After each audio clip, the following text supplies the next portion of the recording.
Use an angle finder to ensure the corner and platform form a 90 degrees angle. Measure the length and width. Confirm subfloor is clean, dry, and solid. Mark the base position and determine the drain location.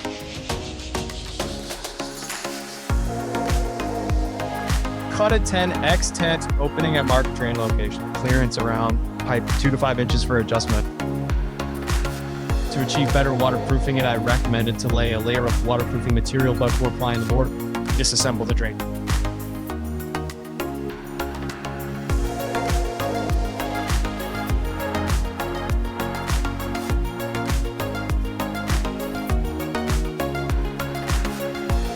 Apply Plumber Hunt's Putty evenly around the drain opening on the top side of the shower bay. Install the lower part of the drain assembly onto the bay. Wipe off excess putty powder. Peel off the transparent film on the edges. Apply a layer of thin set mortar or construction adhesive to the area where the shower base will sit. Use the level to check that the 4 sides of the shower base are level. Apply weight to level any uneven areas, except for a minimum of 4 hours.